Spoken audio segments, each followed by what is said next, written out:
Virgínia, professora de língua portuguesa, e eu vou fazer essa semana fazer esse vídeo só para falar um pouco do início do modernismo no Brasil, suas características e como foi o pré-modernismo, as vanguardas, né? Então vamos acompanhar aqui, próximo slide. Falando até aqui são algumas partes importantes do pré-modernismo. Mas começou no século XX, com conflitos em 1914, culminam a Primeira Guerra Mundial na Europa. As inovações tecnológicas e científicas contribuem para novas formas de ver o mundo, inclusive na arte. Novos experimentos estéticos dão origem a movimentos artísticos denominados as vanguardas. No Brasil, a releitura do nacionalismo é um elemento comum aos autores da época. Por que uma releitura? Porque na época do romantismo havia também esse contexto de exaltação da pátria, mas era uma forma idealizada. O modernismo vai abordar isso de forma totalmente diferente, porque esse novo contexto social foi motivado nas primeiras décadas do século XX com a consolidação da República e da política de café com leite, que impõe ao país os interesses de cafeicultores paulistas e pecuaristas mineiros. Grandes cidades como São Paulo e Rio de Janeiro, em plena industrialização, atraíam migrantes e imigrantes em busca de novas chances, mas nelas viam-se a desigualdade social e a exclusão dos escravizados libertos. Neste novo contexto, o nacionalismo mais superficial, antigo, dá lugar a um novo nacionalismo muito crítico, com o questionamento das formas da modernização e urbanização do Brasil, olhando para suas contradições, inclusive para o distanciamento entre o centro e as demais regiões do país. Dialogando com essa proposta, a literatura pré-modernista propõe-se a realizar o retrato do brasileiro anônimo, com distanciamento e objetividade, mas conservando a linguagem literária do século XIX, ou seja, sem inovações na concepção estética. Por esse motivo, considera-se o pré-modernismo uma fase de transição e não uma corrente literária. Foi apenas o início, né? O início acender o pavio da pólvora, né? Acender o pavio da bomba, porque até surgir o movimento mesmo modernista, era assim que vários autores denominavam essa nova época literária. Então, havia uma crise constante, porque as pessoas não estavam felizes, não estavam contentes com aquele momento, um momento que vinha se arrastando e já estavam a ponto de explodir. Tanto é que vem a eclosão dos movimentos populares de contestação do poder. Vários movimentos foram explodindo em cada lugar, foram estourando, né? A produção literária plural, diversificada do Brasil. Então houve várias produções, não só uma que era determinada. Surgiram várias. Obras inclassificáveis, hoje denominadas pré-modernistas. São obras que não se encaixavam tanto no contexto do romântico, contexto parnasiano, as épocas literárias anteriores. Não se classificavam, então eles foram declarados pré-modernistas. E na prosa, ruptura total com o passado. Era uma nova estrutura, uma nova forma, uma nova linguagem. Retratos do Brasil. Protagonistas tipos humanos marginalizados, principalmente os escravos e também os sertanejos, né, que enfrentavam a seca e a fome. Denúncia da realidade social brasileira. Denúncia o tempo todo da situação que vivia o povo. Redescoberta de um novo Brasil, mas agora com um olhar bem crítico. Vamos agora ler um poema de Augusto dos Anjos, que mostra um pouco dessa época. O título é Versos Íntimos. Vês, ninguém assistiu ao formidável enterro da sua última quimera. Somente a ingratidão, essa pantera, foi tua companheira inseparável. Acostuma-te à lama que te espera, o homem que nessa terra miserável mora entre feras. sente inevitável, necessidade de também ser fera.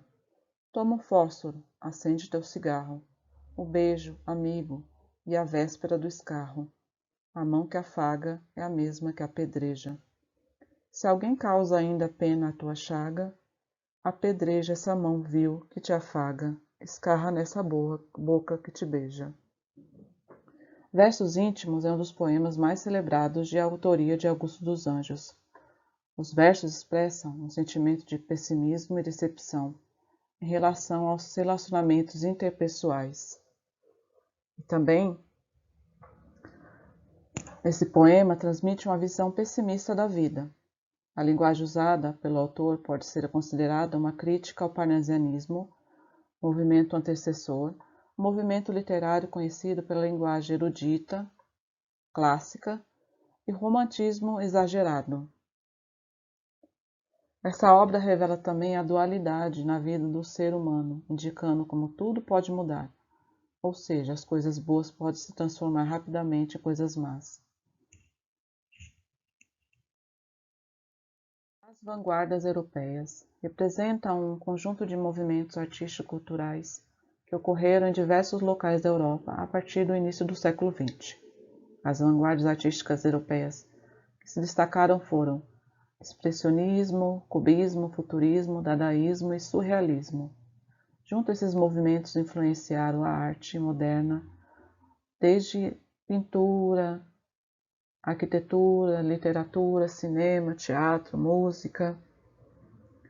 As vanguardas ultrapassaram o limite até então encontrado nas artes, propondo assim novas formas de atuação estética, ao questionar os padrões impostos pelos movimentos literários anteriores. E elas influenciaram bastante diretamente o movimento modernista aqui no Brasil, que teve início na Semana de Arte Moderna de 1922. Vamos falar agora no movimento cubismo. O cubismo foi um movimento artístico pautado na geometrização das formas. Busca das experiências novas, como a fragmentação, decomposição e geometrização.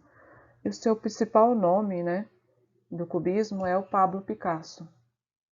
E tem até uma obra aqui, ao lado, de um quadro aqui acima, mostrando essa obra da geometrização, que aqui mostra várias formas geométricas.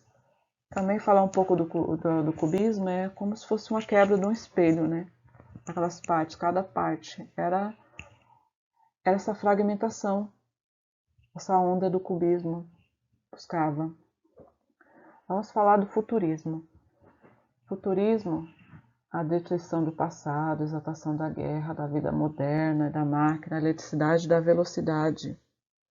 Suas principais características eram a exaltação da tecnologia, da máquina, da velocidade e do progresso, Essa era a arte futurista. O dadaísmo. As principais características do dadaísmo são a espontaneidade da arte pautada na liberdade de expressão, no absurdo e irracionalidade. Reflete a atmosfera do pessimismo, principalmente da Primeira Guerra. A arte não é uma coisa séria, é espontânea. Agora vamos falar um pouco do movimento expressionista. Esse movimento possui um caráter deveras subjetivo, irracional, pessimista e trágico, justamente por enfatizar as mazelas e os problemas do ser humano. Esse estilo de arte vem como uma oposição a outro movimento anterior, o impressionismo, E uma das principais obras é esse quadro aqui, intitulado O Grito,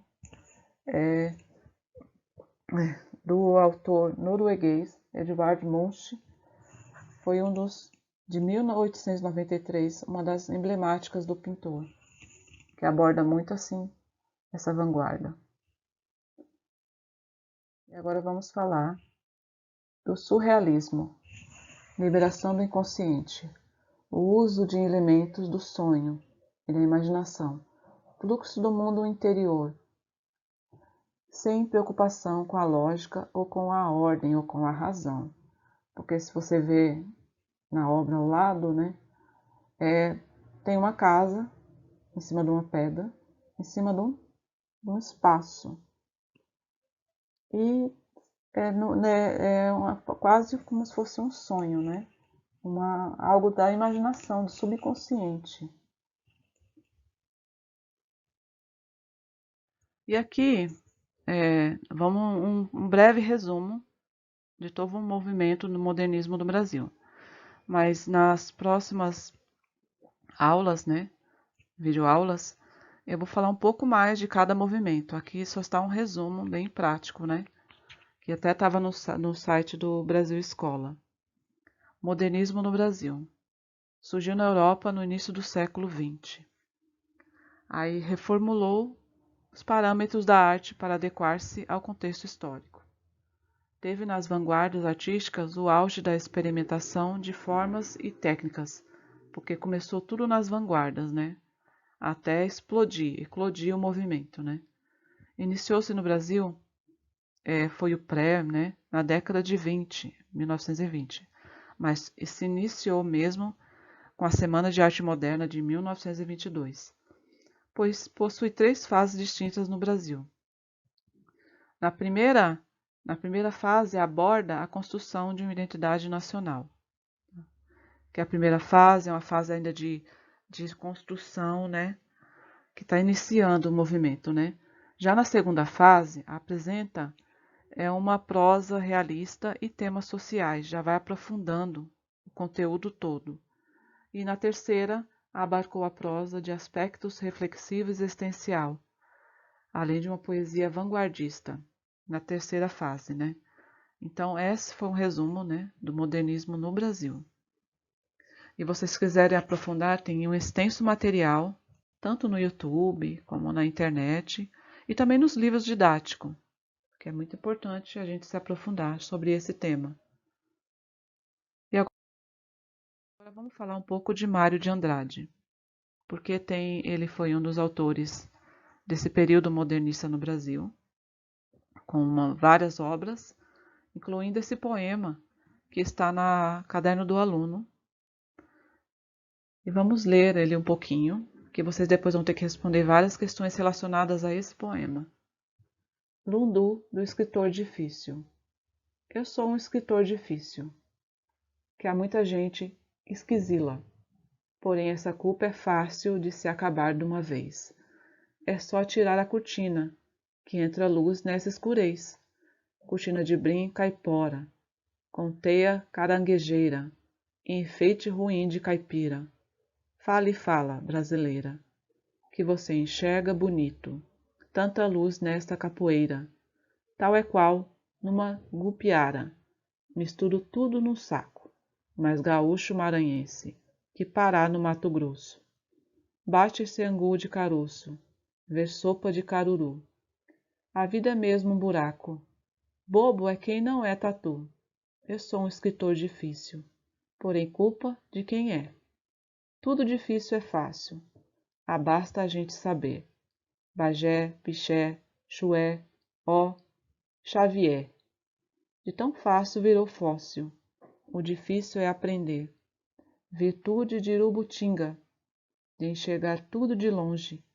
Não carece vestir tanga para penetrar meu caçangé. Você sabe o francês singé, mas não sabe o que é guaripa? Pois é, macaco, seu mano, que só sabe o que é da estranja. Então, a Mário de Andrade faz uma crítica às pessoas que têm interesse mais pela cultura de fora do país do que pela própria cultura, não conhecem, né? Mas eu vou deixar que vocês respondam as questões para depois a gente se aprofundar mais.